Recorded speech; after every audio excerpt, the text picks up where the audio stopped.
So we are now inside the Mömus office because we need a workbench. Let's talk a little bit about these headlights and why we are changing them. Like I said earlier, they look a bit dull and boring. I mean, especially if you look at the main beam, it looks a bit, you know, so blind and ugly and boring. So that's why we're gonna replace it. All the replicas that I found for sale in Europe had exactly the same shroud of the pre-facelift and then a sort of angel eye design on the inside to update it. And that's why, bam, Hella facelift headlights. As you can see, the shrouds are smooth, so they curve over from one lens to the other. Secondly, they have some kind of light design in the form of angel eyes, as I said in the F31 340i video. Light design makes a light look modern, or makes a car look modern. First problem you can see is so all nice and loose up in there, man. It's the adjusters of the auto adjusting headlights that might have broken or somewhat come loose, and that's why it's all loose. So we have a rubber on the top that's broken. We're gonna have to shift that over from the old one. And then we have the adjusters. And the third problem is that you might see the previous owner installed some LEDs for the angel eyes. I don't know how bright they are, I've never seen them running. And even if they're legal, the adjusters, as I talked about before, these will prevent the whole system from doing that. And then we're gonna need some cable adapters for the new shape to old shape connectors on the lights. So Hella switched the shape. There was a little edge on the 2001 Plus, so the facelift one, and no edge on the pre-facelift. So that's, and these are actually made by Hella. I think you can get some cheaper replicas too. So let's crack her open and let's see what we got. When you open them, you probably will have to heat them up depending on the age of the headlight and the condition they are in. Sometimes they will just break apart or fall apart even, but sometimes you're gonna have to heat them up. It looks like these are gonna have to be, yeah, these are gonna have to get the heat gun out.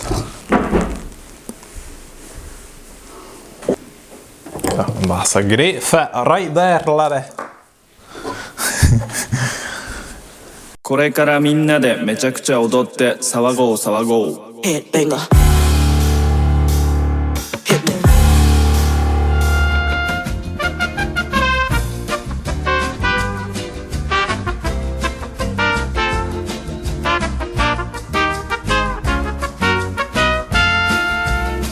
Well, we got the adjusters out, as you can see, and yes, they were broken. Turns out I bought the wrong headlights. I bought headlights from the last year of production of the E39, and they were perma-sealed, as it's called. And these had a different seals than the previous years, which were not meant to be opened. And so it had to be cut, which was a bit of an effort, but it's alright. And so in here are the new adjusters, and they will clip on to here and hold this in place. And so all this effort to open this up, you might ask, just to replace those adjusters? Well, partially. This is the projector lens from the old headlight, and it will go right there. Quad projectors, everyone. Can you believe it? We're gonna make our own quad projector headlights. Then that comes in front of there. As you can see, the whole thing will line up. Yeah, and then this one back on top of that.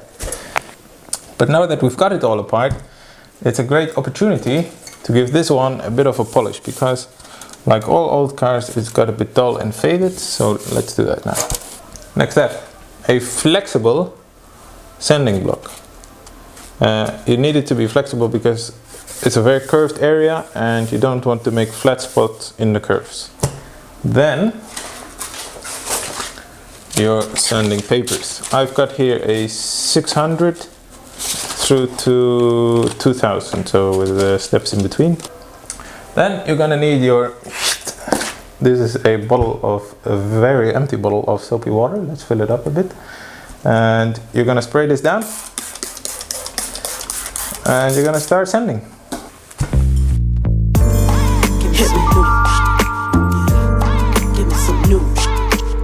When you're sanding, you wipe off the debris.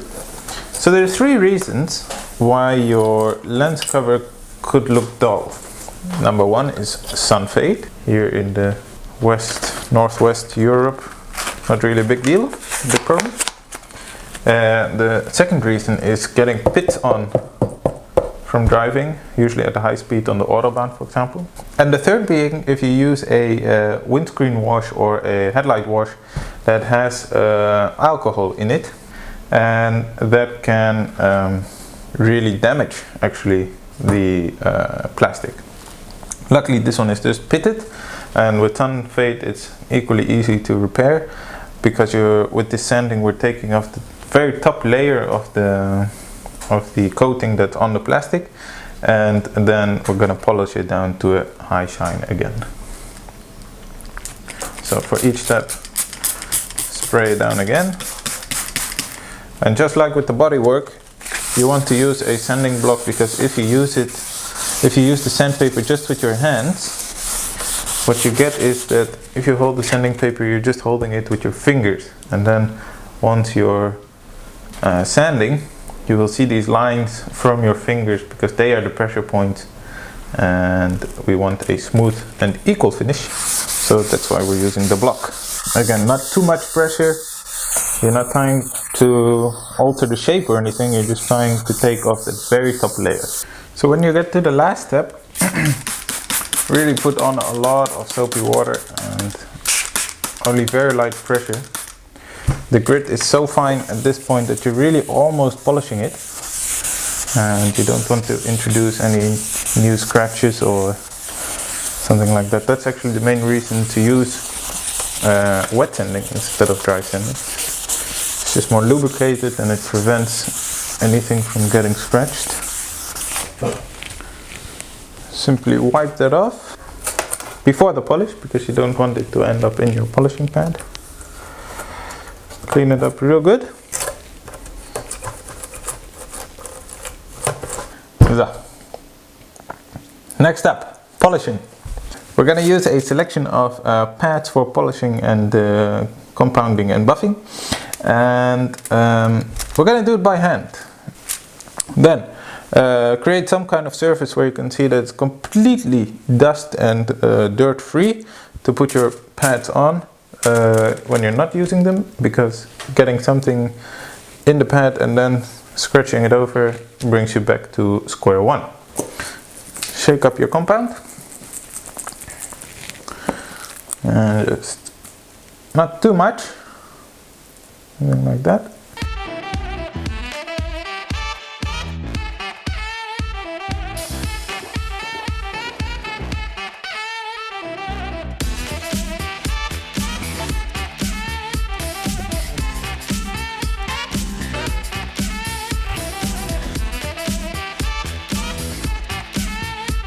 Well, we got it looking see-through. There you go. Eventually I found this polishing pad in my collection, and this one made it super easy, real smooth, and look at the result. All shined up again. We're just gonna seal it with some wax.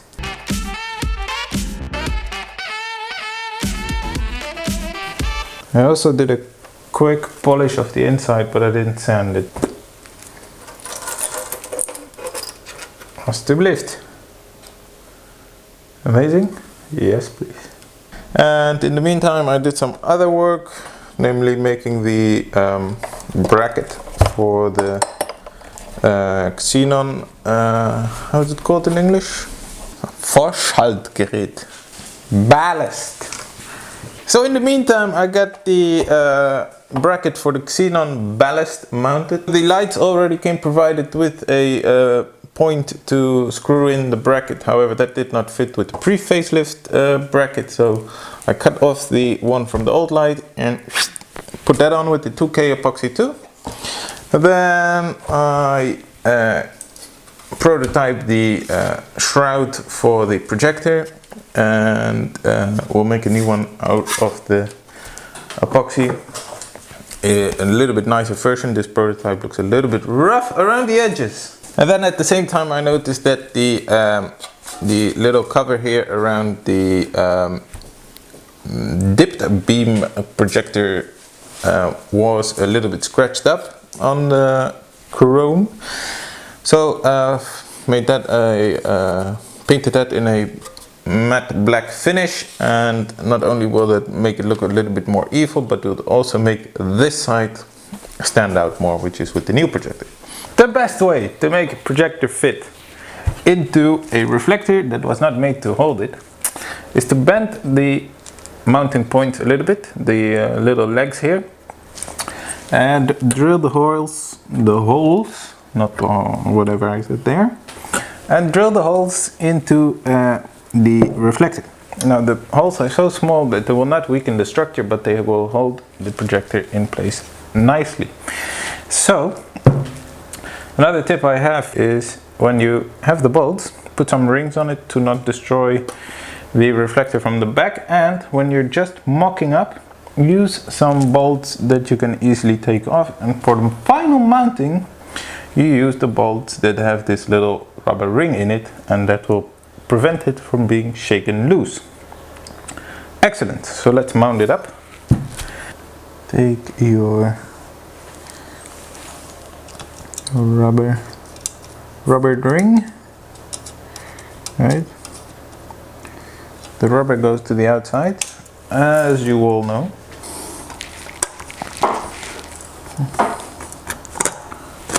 I work hard for the money, so hard for the money. That's how it looks mounted up. One thing you want to watch out for is that it's parallel on the both vertical and horizontal levels. And then, before mounting everything back up, take some alcohol and you wipe all your fingerprints from the projector, also from the metal part, because you don't want it to burn in there or ruin your light dispersion. And then next up is the shroud. As you can see, this was the prototype. That fits over nice and neat on here. As you can see, this one is the prototype, and it's also snapped in half. So the new one, which is also already painted, fits over perfectly, right? So that gets mounted in place. That not only hides the bolts, but it's also the perfect fitment of the cover, and so you don't get any light coming from places where the projector isn't. And then at this point you can give all the parts of the light a bit of a wipe to get the dust and the debris out, and to get your fingerprints off of this stuff. Then we'll clean up the house and we'll mount it all back in. Clean all the contact points. For example, here there are these fiber optic cables for the angel eyes. Just give those a wipe. You pop that in and you try to get it onto the adjusters, and then it's just a matter of bam. Last one. Quite right. So this one slides behind the indicator lens, and then the angel eye should connect with their appropriate fiber optics connection.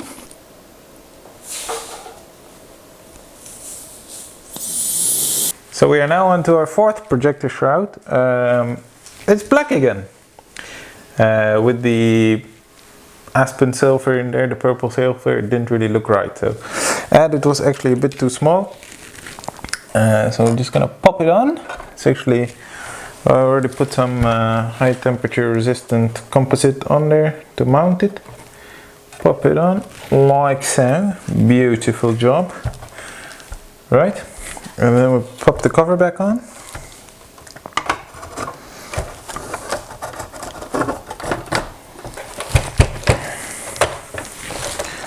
So sometimes these things take a little bit of fiddling, but the most important part is not to lose your patience and try to slam it home. So it's the moment of truth. It's time to seal her up. I'm a little bit nervous about it, but it shouldn't be too difficult. I actually have to put it on its side to get it positioned properly.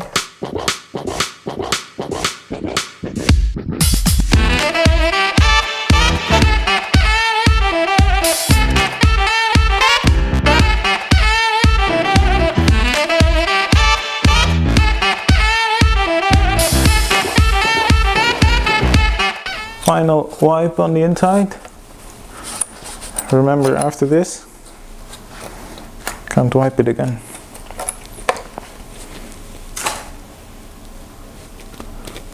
Alright, and then very carefully we're gonna position it.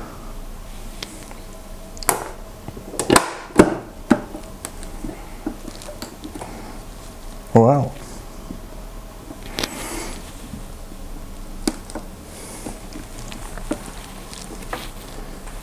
And then I'm gonna get a clamp and clamp it.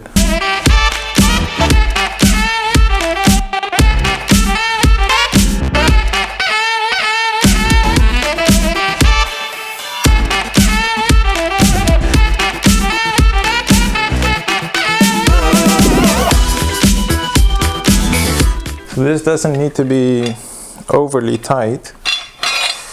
Just want to make sure that the seal is actually sealing it. It's not going to become a better seal from squeezing it. That's all. So what do you think?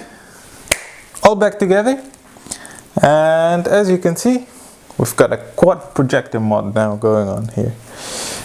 On the back side, I'll show you around. The xenon ballast is in place and all the bulbs are back in. It's all sealed up. Got the new rubbers going on. So I'm gonna do the other one now and then let's mount them in the car.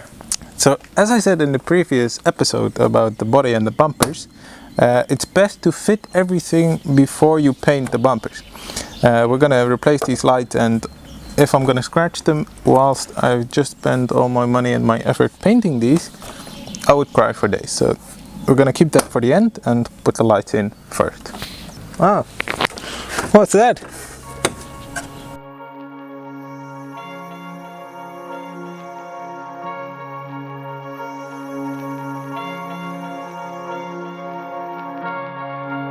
So these facelift lights, they actually have a bit more lump in the back, and they will take a bit more effort to line them up properly.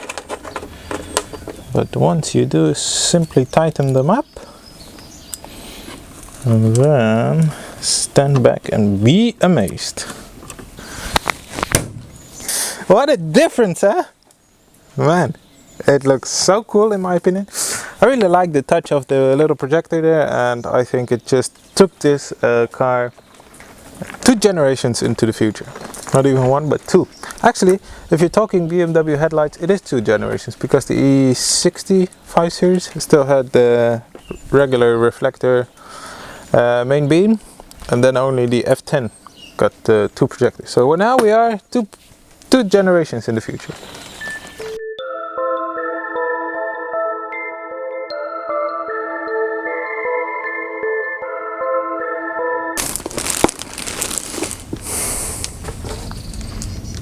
To fit to the front of the vehicle, we're gonna replace the taillights too with some facelift unit. These are actually replicas, and the reason being, if you buy original Hella facelift lights, you have to cut and butcher and drill into the back of your car and hammer out the body to make them fit. And I really don't want to go through that with my nice and beautiful car, so we are choosing some plug and play units. Oh!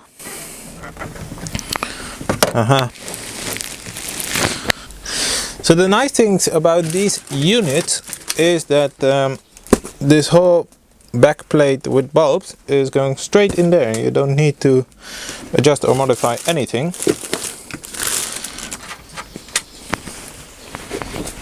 And they should. Yep. Pop out. And so as you can see, compared to the original, they're exactly the same. So it's just gonna go right in smoothly, and you don't need any banging or anything like that. Although this is a great time, now that they're out, to clean this up a bit and prevent future rust. So just take out the crud and all over your new bumper. This is actually a homemade detailer spray. It's also got some wax in it, so it's going to be nice for protecting it in the future. Moment of truth in it.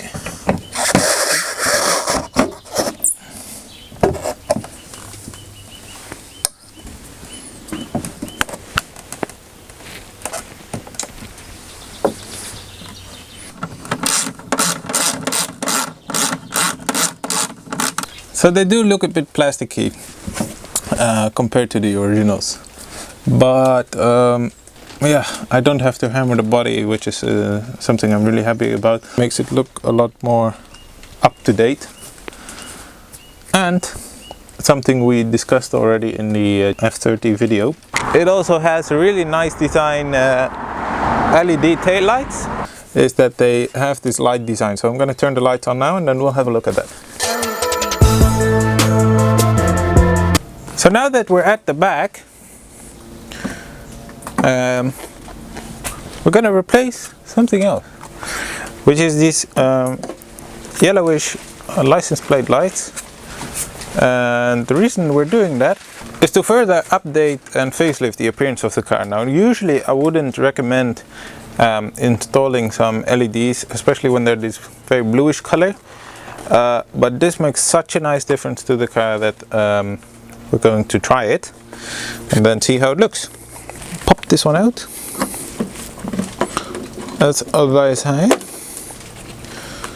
As always, you have to struggle and fight with the adaptore.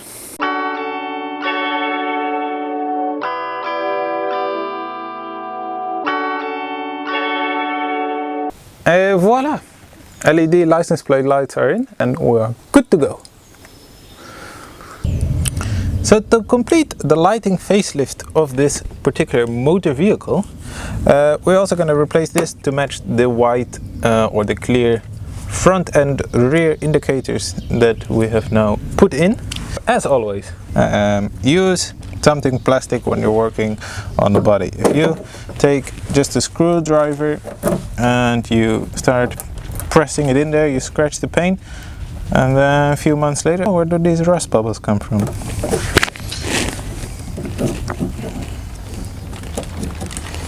Do you know what I mean, mate? So.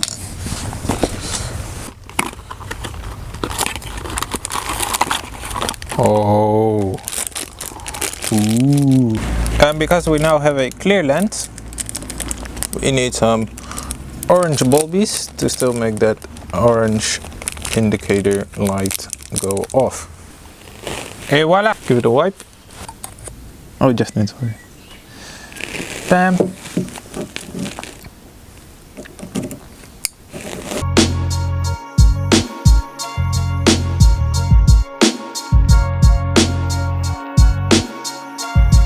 So that concludes this episode of Mömus Project E39, an exercise in beautification. I hope you enjoyed it. It was for us a huge update in how the car looks. Especially the facelifted headlights is something I really wanted to see on the car, and in my opinion it makes the car look a lot nicer and a lot fresher. Thank you for watching, and let's stay in touch.